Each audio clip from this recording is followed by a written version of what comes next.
Hello everyone. Today I will be fixing my calculator for realzies.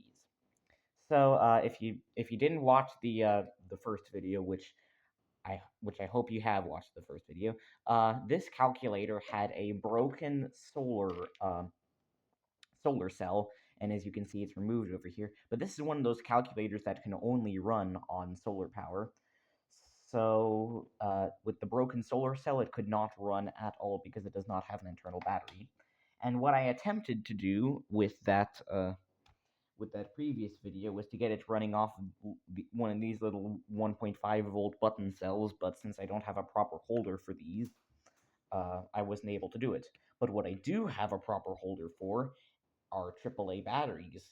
Well, I mean, this might not actually be considered a proper holder. It's just a two-cell holder that I cut in half using my soldering iron, just melting the plastic.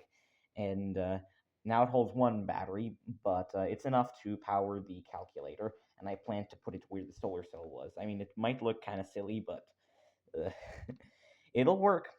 So first of all, let's unscrew the uh, the screws using my multi-tool screwdriver. One moment, please. Okay, so let's crack her open. There we go. So you might notice that there is this S plus pad and S minus pad. Those are the pads that deliver power to the thing. So what I will do is put the wires through there, realize that the wires are too short. Then, after soldering the wire extensions, let's twist these two wires together.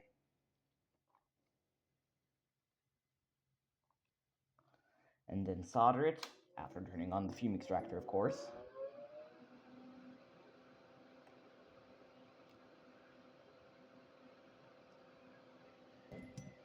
And then, so that the battery doesn't drain over time when the calculator is not in use, I will add a switch.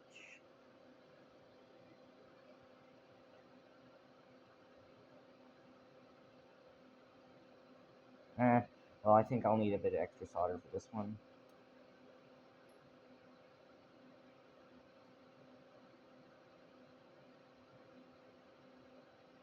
Okay, that's one wire done. And then, and I just realized that I've made a big faux pas here.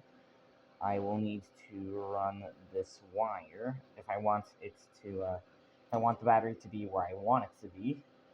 I will have to run this wire inside through the hole that the solar cell used to occupy. There we are.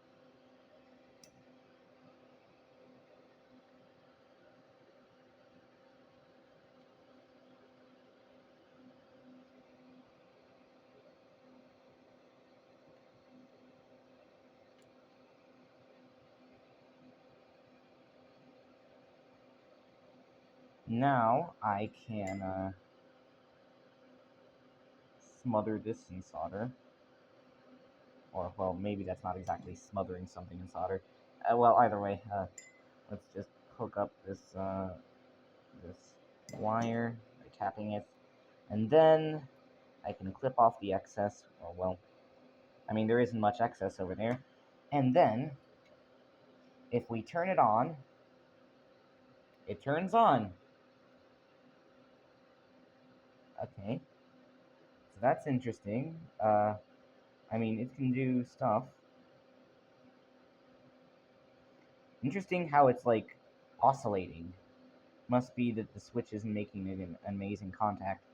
Well, either way, I want to secure this battery to the inside of the case, and for that, I'm going to use one of my favorite materials, duct tape.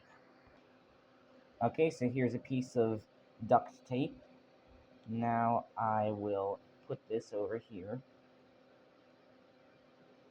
And now that battery should be relatively secure. Not exactly the most secure thing, but that'll work. Now, Also notice the slow fade when I turn this off. That's kind of funny. Well, there's a stray wire coming off there that I want to remove. Whatever, it's not that big a deal.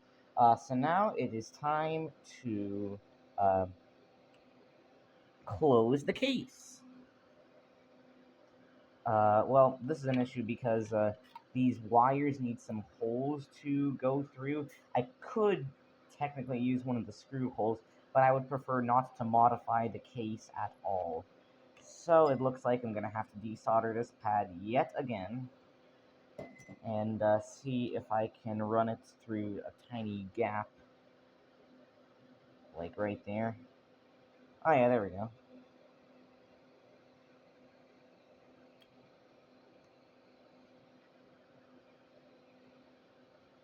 I mean that would actually be a halfway decent place for the switch to be if the wire was actually long enough. But this capacitor also, if I solder it to there, then yeah, it's basically the same place as this S plus pad. So now, if I turn it to the on position, it's working. Yeah, how about that? So now, there are no wires running where they shouldn't go, and I can close the case. Uh, there we go. Yeah, there's some, for my particular calculator, there are some snaps in the back, or I guess at the top, near the display and above where the solar cell would be. So closing this is kind of an ordeal, but anyway, now it's closed. Let's put all the screws back in. And just like that, my calculator is fixed. Looks a little strange or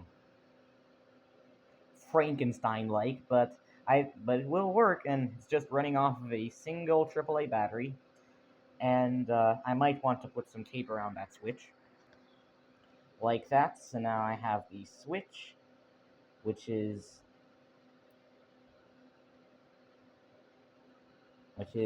dodgily taped and connected to the batteries inside, and then all the wires pass through this holes in the solar cell, connecting it to the circuitry inside, and now works like a charm. And besides, this is a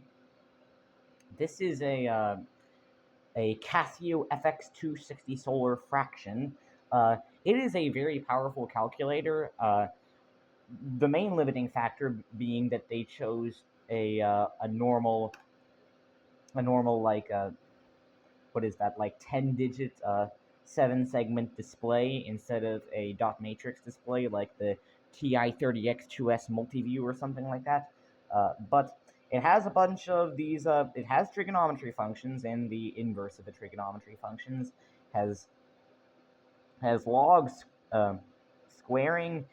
It even has a handy dandy backspace feature, random number generator, pi stored in memory, and then all of these weird functions that can only be accessed by this weird SD thing.